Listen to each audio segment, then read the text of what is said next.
Salut à vous, aujourd'hui le 20 mai, on est content, on a été à l'Auberge Rouge, un bar qui est pas très loin, bar-restaurant, on a profité de la terrasse, malheureusement il n'y avait pas de temps pour beaucoup de monde parce que les gens à cause des intempéries et tout ça ils ont un peu flippé.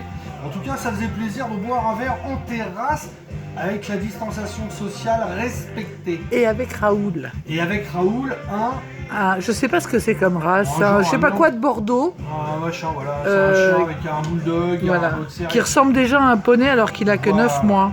Donc ça c'était la petite histoire. Et donc voilà, aujourd'hui on va parler rock'n'roll, on va parler... écoutez, moi j'attends le Blackberry Smoke qui doit sortir dans pas longtemps. Il y a aussi le Billy Gibbons qui doit sortir aussi, le nouvel album, parce que ZZ Top c'est un peu en stand-by. Du coup on va rester un peu dans le rock américain, rock électrique, rock un peu tendance sudiste. Mais là on va parler d'un groupe du fin fond de l'Arizona. Je voulais parler de Okjo. Okjo, groupe formé dans l'Arizona, dans le désert, à Peoria, Peoria, voilà, petite ville au fin fond de l'Arizona, au milieu du désert. Voilà, pur américain, voilà, avec la route 666 et j'en passe, c'est les meilleurs. Donc bon rock américain, donc des barbus avec des casquettes truckers, avec les vestes en jean, voilà, c'est un peu la dégaine quoi, à l'ancienne. Donc voilà. Par contre c'est du rock à l'américaine qui soigne le rock sudiste, mais qui n'est pas totalement du rock sudiste, avec un petit peu de country, mais très électrique. C'est-à-dire que ce groupe-là, il pourrait très bien jouer à côté de Nashville Pussy, d'ACDC, de choses d'autres. Assez électrique, c'est cool. Je vais peut-être dire une connerie, mais je pense à Clutch, moi. Tout à fait, et en même temps, j'allais en revenir plus tard, c'est que ce groupe-là, il peut faire plaisir aussi à certains fans de stoner, très proches de Clutch avec leurs morceaux très rock'n'roll. Et puis en plus, comme ils viennent du désert, avec le stoner, il y a le côté desert rock festival. Donc voilà, ça sent la bière, la chaleur, et puis de la bonne zik quoi. Donc ils sont formés en 2006, un jeune groupe, c'est la nouvelle vague, on va dire rock américaine, un peu qui sointe un peu le rock sudiste. Bon, il y a bien sûr les Blackberry Smoke comme j'en parlais, mais il y a aussi Robert John on the Wreck, dont je l'ai annoncé quand même, qui sont censés passer le 14 septembre aux Étoiles. Voilà, pour l'instant la date n'est pas annulée, elle est toujours maintenue, donc ça c'est un pareil, c'est un groupe dans le même esprit, très rock sudiste, voilà. Dans le bon esprit on va dire. Donc premier album, alors savoir aussi ils sont sur leur propre label. Donc là ce qu'on entend derrière c'est Rise to the Mountain, c'est l'avant-dernier vrai album parce que le tout dernier album c'est un live. Donc ils ont sorti ils ont fait leur propre label, Sponjo B Music, et ils ont trouvé certains deals selon voilà, mais donc ça se trouve facilement, faut chercher quoi.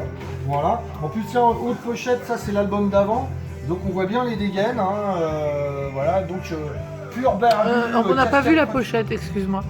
Non, le devant. Voilà, ça c'est un autre album, c'était l'album d'avant. Donc là, celui qu'on écoute, comme je disais, c'est Rise to the Mountain. Voilà, donc voilà, ça sointe la bonne musique à l'américaine qui sent la rebielle, le Jack Daniels et j'en passe.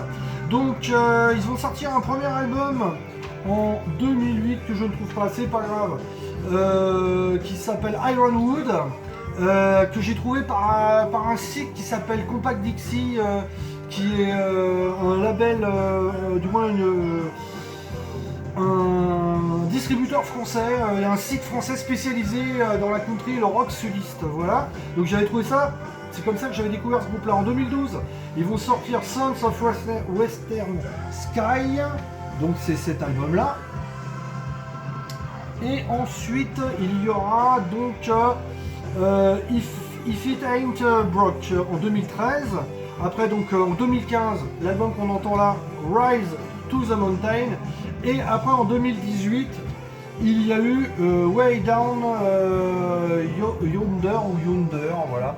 Donc ça c'est le dernier vrai album. En 2019, ils ont sorti Up in Flame, qui est un live en fait, voilà, que j'ai pas pu récupérer. On a eu la chance de les voir en 2018, ils étaient passés en France, ils étaient passés à Paris à la Boule Noire et à Orléans au Blue Devil. Malheureusement, bar qui a fermé, qui faisait des concerts et qui a fermé. En tout cas, la Boule Noire, super concert. En plus, j'avais pu récupérer les vinyles que j'avais pas payé cher avec des prix tout à fait raisonnables. Donc voilà, les petits t-shirts souvenirs de l'époque. Et la casquette, j'avais cramé la carte bleue, hein. Bim. En tout cas, ça fait plaisir. C'est un groupe qu'on pourrait voir donc en première partie de Liner, comme je disais, avec les Blackberry Smoke, qui peut aussi jouer, qui pourra plaire, donc, comme on disait tout à l'heure, à certains fans de stoner proches de Clutch, mais aussi à certains personnes branchées hard rock. Attention, pas heavy metal. Hein. On est dans le rock là, on est dans le rock qui sointe l'Amérique. Donc voilà, dans le beau côté des choses, c'est un mélange de rock bien gras, de rock sudiste, de boogie, de tout plein de choses, ça swing, ça sent, comme je le disais, on a envie d'être dans un bar, boire une bière avec des belles pépées. Bon, par contre, les belles pépées, faut qu'on fasse gaffe parce que sinon il y a Roxane qui va râler. Mais non, mais je serai là en tant que belle pépé. Voilà, donc enfin voilà. Donc sinon moi je les verrais bien aussi avec des, comme je disais, en binôme avec des concerts genre Nashville Pussy, tout ça. À savoir aussi, tiens, en parlant de profiter, aujourd'hui c'était l'anniversaire de Joe Cooker, ça aurait été l'anniversaire de Joe Cooker et c'est l'anniversaire de Cher. Et sinon, qu'est-ce que je voulais dire d'autre? Tiens, je les verrais bien aussi avec Little Kaiser, ça aurait pu jouer une bonne marque d'ailleurs, j'en profiter pour le dire. Little Kaiser, normalement, sont prévus le 3 octobre aux Étoiles à Paris, donc la même salle que pour Robert John on the Wreck. Et l'année prochaine, pourquoi pas, avec Rhino Bucket et ça aurait pu être bien, ça aurait pu être sympa. Ça crame, oui, effectivement, je vais me dépêcher de finir la chronique. Donc le 3 février, il y aura Rhino Bucket, j'en reparlerai plus tard. Ça, c'est les petits concerts un peu hard rock, rock électrique. Là, on était dans le rock sudiste. En tout cas, bonne slide guitare, la bise. Peut-être à demain, peut-être à samedi, peut-être à dimanche. Si on n'a pas bon cramé.